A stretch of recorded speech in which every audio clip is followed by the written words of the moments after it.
ये शास्त्रे राजी अति उत्तम शास्त्र प्यारा, जो भी लिखा सच लिखा गुरु ने उचारा।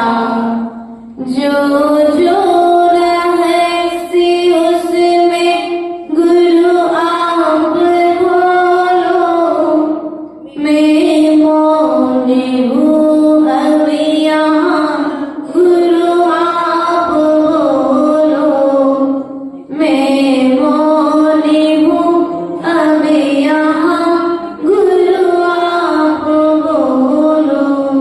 बोले अनंतानंद सत्य परमेश्वरी भगवान की देवाधिदेव मूल है आदिनाथ भगवान की, शासन नायक महावीर स्वामी की, आचार्य भगवंत सुभचंद्र स्वामी की, आचार्य भगवंत विराग सागर जी महाराज की, आचार्य भगवंत विशुद्ध सागर जी महाराज की, आचार्य गुरुवर विभव सागर जी महाराज की।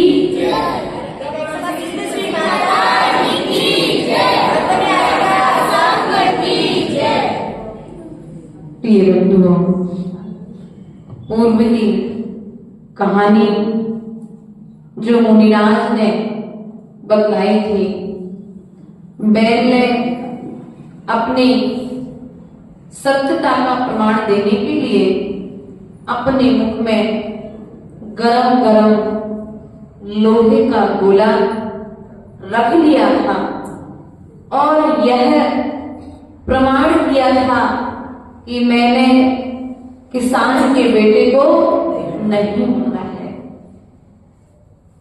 जब बैल की सत्यता लोगों के सामने में आई तो लोगों ने अपने किए हुए कृत्य की आलोचना की, निंदा की और भीतर भीतर पश्चाताप के आंसू में उनकी आंखों से निकल पड़े।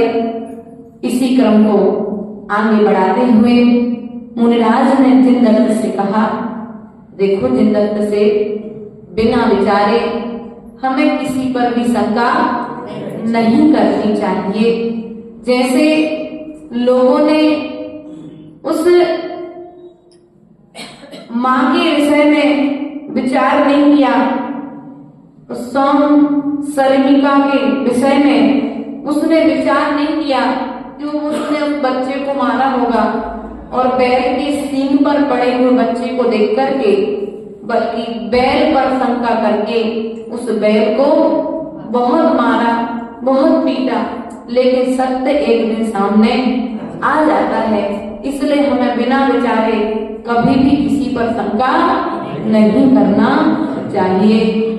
इसी क्रम को आगे बढ़ाते हुए सेठ कहते हैं, भगवान मैं एक कहानी पुनः कहूंगा, सो आप इसे सुनिए।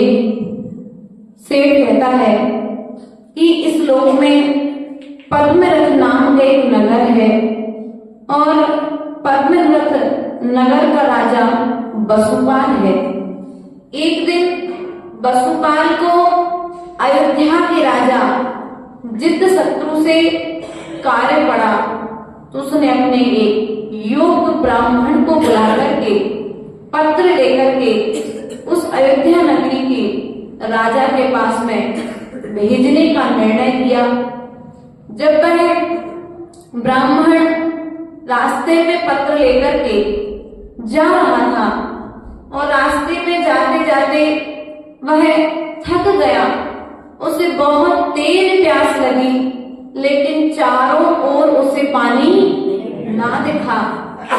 तो एक दयालु बंदर वृक्ष के नीचे बैठा उस ब्राह्मण की हालत को देख रहा था। उसे दया आई और उसने उस ब्राह्मण के लिए पानी का भरा सरोवर का मार्ग बताया और उस सरोवर के पास पहुंचने के बाद उस ब्राह्मण ने अपनी प्यास शांत की। प्यास शांत होने के पश्चात में उसने विचार किया, देखो जैसे मैं आज पानी के लिए परेशान हुआ, यदि कल फिर पानी के लिए परेशान होऊंगा तो मैं क्या होगा।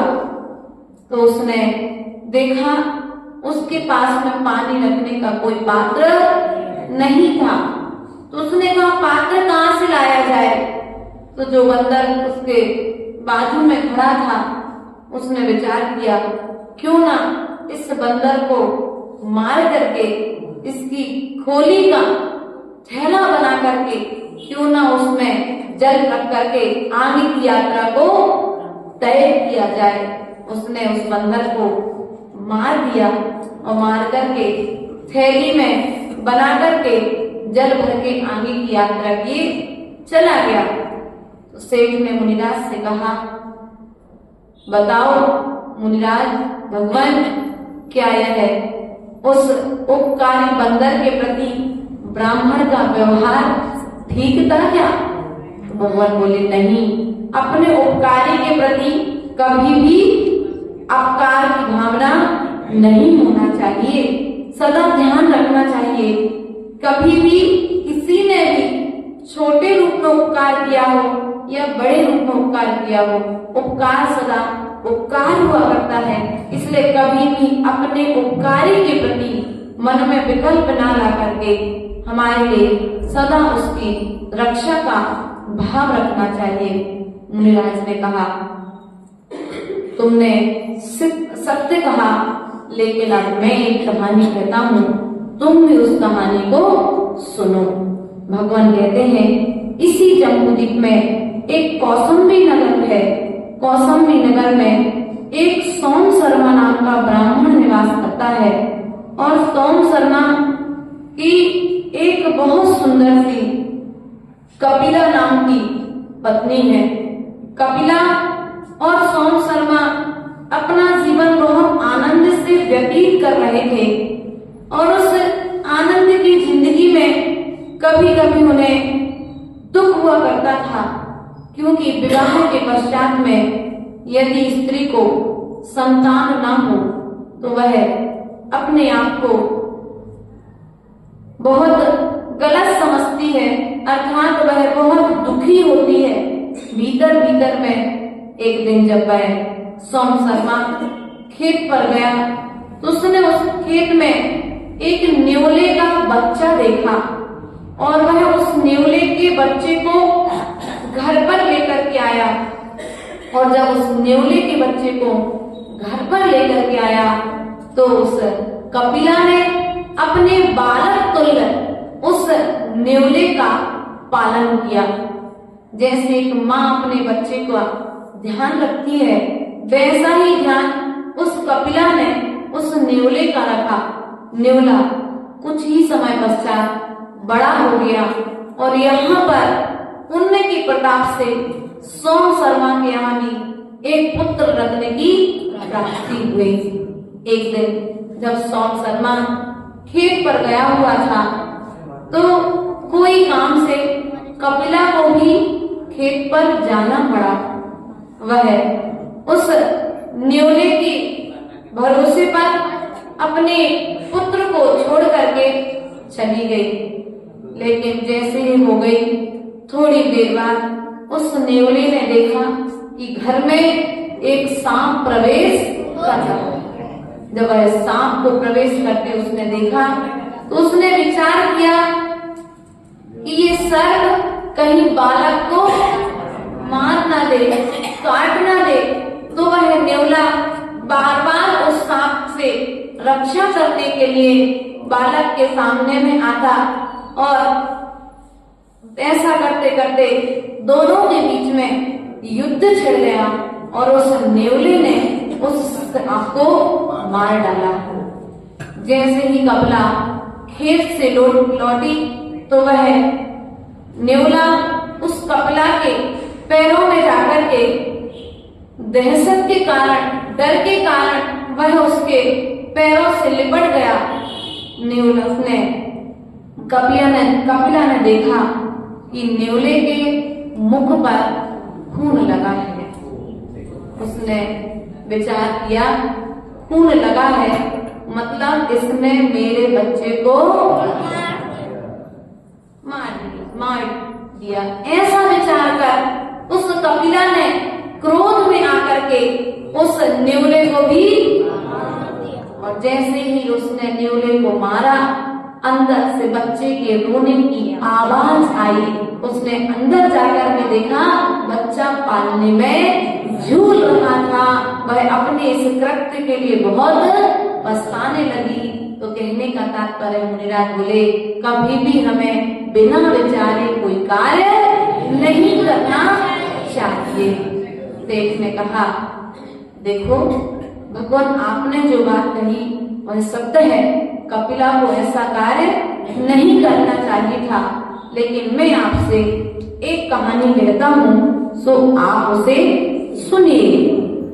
मुनिराज ने, सेठ ने कहा मुनिराज से, भगवान, इसी बनारस नगरी में, बनारस नाम की एक नगरी है, और उस बनारस नगरी में एक सोम शर्मा नाम का ब्राह्मण और उसकी स्त्री का नाम सोमा।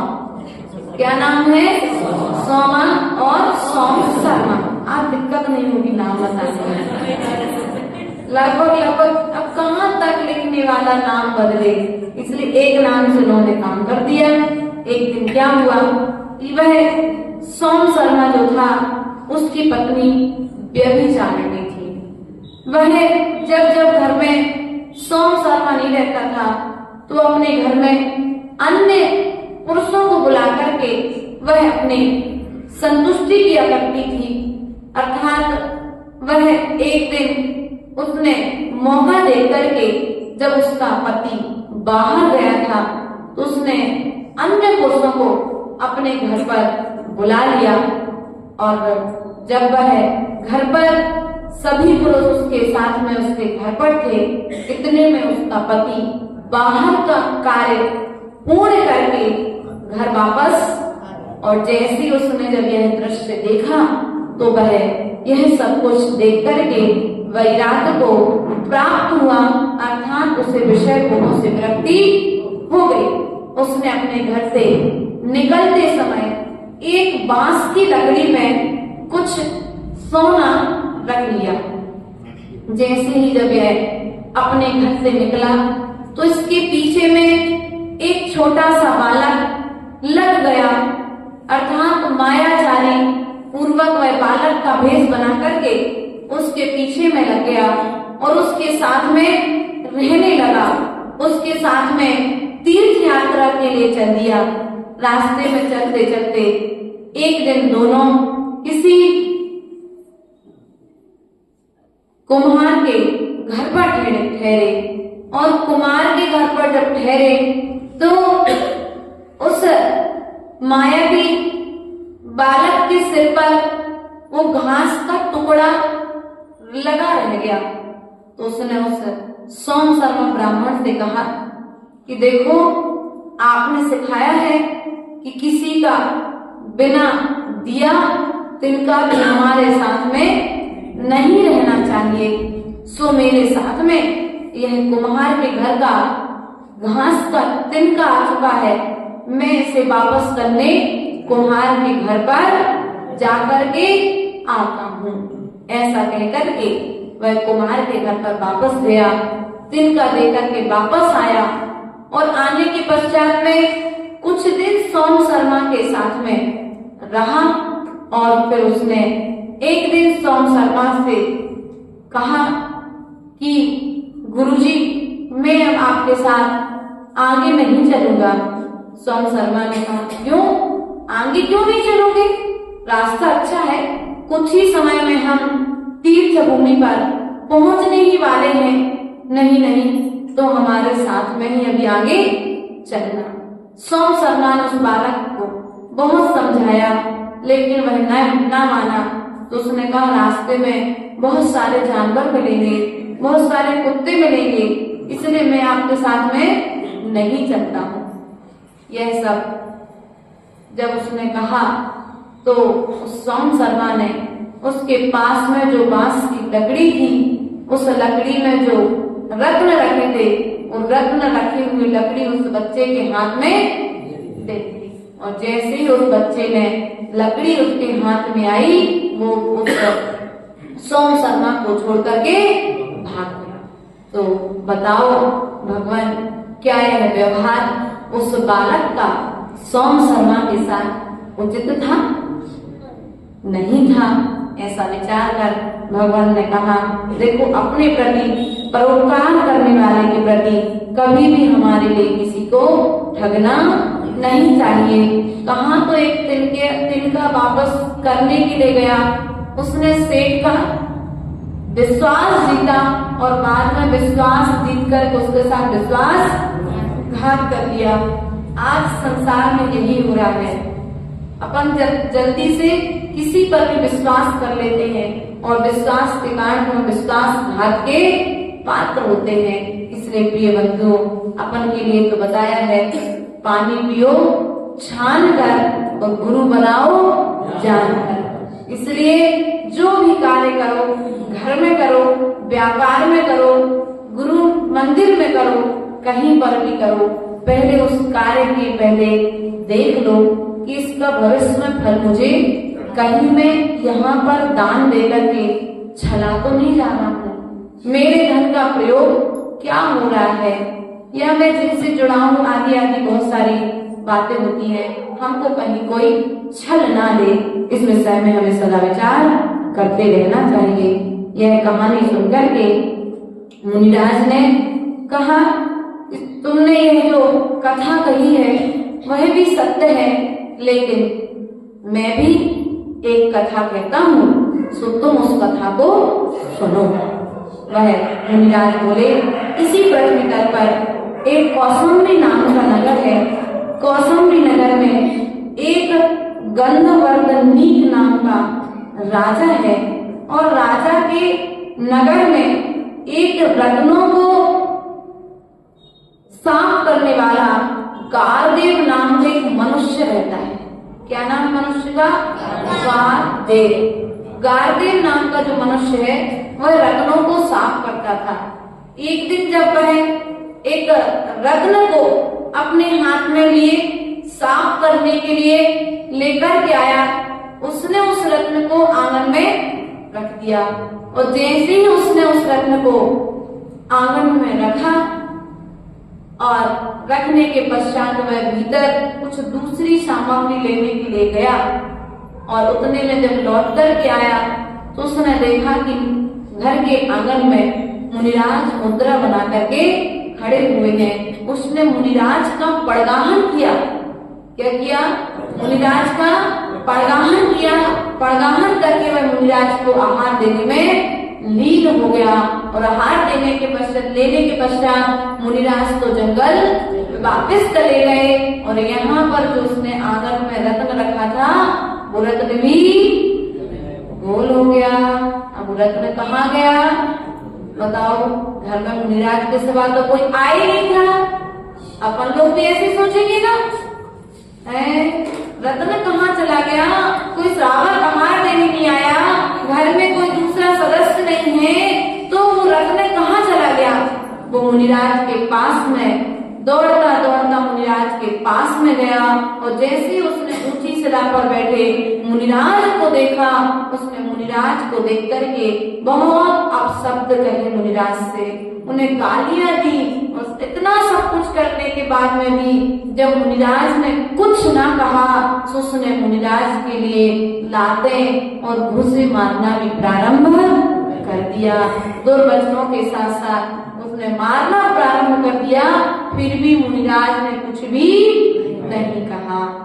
इतना सब होने के पश्चात जब मुनिराज ने कुछ ना कहा, सुबह अपने घर को वापस लौटा, और जब घर को वापस लौट रहा था, क्रोधवश उसने रास्ते में जाते जाते दूर से एक डंडा फेंक करके मुनिराज के लिए मारा, और जैसे मुनिराज के लिए वो डंडा फेंक करके मारा तो कुछ वह अंश डंडे का मुनिराज के लिए लगा, और उस डाली पर बैठे नीलकंठ पक्षी के लिए भी वह डंडा लगा, और जैसे ही नीलकंठ नीलकंठ के लिए वह डंडा लगा तो नीलकंठ के जो मुख में फंसी वो मणि थी, वो रत्न था, वो नीचे गिर गया। और जैसे वो रत्न नीचे गिरा उसने देखा कि देखो मैंने निग्रंथ मुनिराज के ऊपर में कितना बड़ा दोष लगाया, यह मेरा ही प्रमाद है, ये नीलकंठ ने ही तो हमारा ये रत्न लेकर के गया था। उसने उस रत्न को उठाया, जाकर के मुनिराज के चरणों में नमोस्तु निवेदन किया और उनसे क्षमा याचना करके अपने घर को वापस ना करके उसने उन्हीं मुनिराज के चरणों में जैनेश्वरी दीक्षा धारण कर ली। इसलिए प्रिय बंधुओं, बताओ सेठ क्या यह व्यवहार उस गार देव का ठीक था क्या? नहीं। सेठ ने कहा नहीं, ऐसा नहीं करना चाहिए, बिना विचार किए हमें किसी पर शंका नहीं करना चाहिए। सेठ कहते हैं देखो आपने जो कथा कही भगवान वही भी सत्य कही, लेकिन मैं भी आपसे एक कथा कहता हूँ। सो सेठ ने कहा भगवान इसी पृथ्वी तल पर एक सर्वोत्तम पलाशकूट नाम का सर्वोत्तम नगर है। उस पलाशकूट नाम के नगर में एक रौद्रदत्त नाम का ब्राह्मण निवास करता था और एक दिन रौद्रदत्त को एक विशाल वन में जाना पड़ा, किसी कारणवश उसे वन में जाना पड़ा और जैसे ही उसने वन में प्रवेश किया, उस वन में जाते ही उसके पीछे एक गेड़ा पीछे लग गया। गेड़ा जानते हैं आप लोग, है ना? वो चिन्ह है, देखा नहीं देखा? फोटो में तो देखा होगा ना। गेड़ा उसके पीछे लग गया और जैसे ही उसने अपने पीछे आते गेड़े को देखा, वह एक बहुत विशाल वहां पर वृक्ष था, उस वृक्ष के ऊपर में चढ़ गया। उसने अपनी रक्षा गेड़े से कर ली। गेड़ा ने देखा कि अभी ये मेरा शिकार नीचे आने वाला नहीं है, तो उस स्थान को छोड़ करके अन्यत्र चला गया। लेकिन जब वह उस वृक्ष पर चढ़ा था तो उसकी नियत उस वृक्ष की ढालियों पर, उस वृक्ष की लकड़ी पर आ गई। उसने विचार किया कितना बड़ा वृक्ष है, यदि मैं इस वृक्ष को काट करके बेचूंगा तो कितना धन कमा लूंगा। और घर गया और घर से कुल्हाड़ी लेकर के आया और वृक्ष को काट करके उसके पटिया बना करके उसने बाजार में बेच दिए। भगवान बताओ क्या अपने उपकारी के प्रति उस ब्राह्मण का व्यवहार, रौद्रदत्त का व्यवहार ठीक था क्या? अपने उपकारी उस वृक्ष को उसे काटना चाहिए था? भगवान ने कहा नहीं, यह व्यवहार तो बहुत ही गलत था, कभी भी अपने उपकारी का अपकार नहीं करना चाहिए। मुनिराज ने कहा चलो मैं तुम्हें पुनः एक कथा सुनाता हूँ, सो तुम उसे ध्यानपूर्वक सुनना। इसी पृथ्वी तल पर एक द्वारका नाम की नगरी है। द्वारका नगरी का राजा श्री कृष्ण है। कौन है? श्री कृष्ण है। श्री कृष्ण बहुत धर्मात्मा है। उसकी दो पत्नियां हैं, रुक्मणी और सत्यभामा। सत्यभामा और श्री कृष्ण जब राज्यसभा में विराजमान थे तब एक माली ने उसे कुछ पुष्प लाकर के भेंट किए और जब उसने पुष्प लाकर के भेंट किए और मुनिराज से कहा कि भगवान अपने नगर के उद्यान में दिगंबर मुनिराज का पदार्पण हुआ है। श्री कृष्ण ने नगर में डिंडोरी पिटवा दी कि जाओ समस्त नगर निवासियों को बता दो कि आज सभी एक साथ मुनिराज के दर्शन करने के लिए चलेंगे। राजा श्री कृष्ण अपनी रानियों के साथ में, प्रजा के साथ में मुनिराज के चरणों में वंदना हेतु पहुंचे और वंदना करके मुनिराज को उन्होंने उपदेश सुना। महाराज को कोई बीमारी थी, व्याधिग्रस्त थे, इसलिए उस व्याधि को दूर करने का कारण राजा ने भगवान से प्रश्न किया कि भगवान, यह जो व्याधि आपको हो रही है, इस व्याधि को दूर करने का उपाय क्या है? सो भगवान ने उन्हें औषधि रूप में एक रत्न कापिष्ट नाम की औषधि का नाम बतलाया। श्री कृष्ण ने ऐसा ही किया। उस औषधि को मंगवा करके उस औषधि को बुलवा लिया, वैद्य से बनवा लिया और बनवाने के पश्चात में नगर में सभी से कह दिया कि आप सभी मुनिराज का पड़गाहन नहीं करेंगे, मुनिराज का हार राज मंदिर में होगा। अब देखो, औषधि आदि की व्यवस्था के हिसाब से विवेक पूर्वक यदि कार्य किया जाए तो कर्मबंध नहीं होगा, और अविवेक पूर्वक यदि कार्य किया जाए तो कार्य करते हुए भी कर्म का बंध हमें हो जाया करता है। श्री कृष्ण ने सबको मना किया तो जिम्मेदारी से वह पड़गाहन करने के लिए भी खड़ा हो गया और मुनिराज का उसने आहार कराया और निरंतर मुनिराज को औषधि चलने से मुनिराज की वह व्याधि ठीक हो गई। और जब मुनिराज की वह व्याधि ठीक हो गई तो श्री कृष्ण आदि ने जाकर के मुनिराज से पूछा,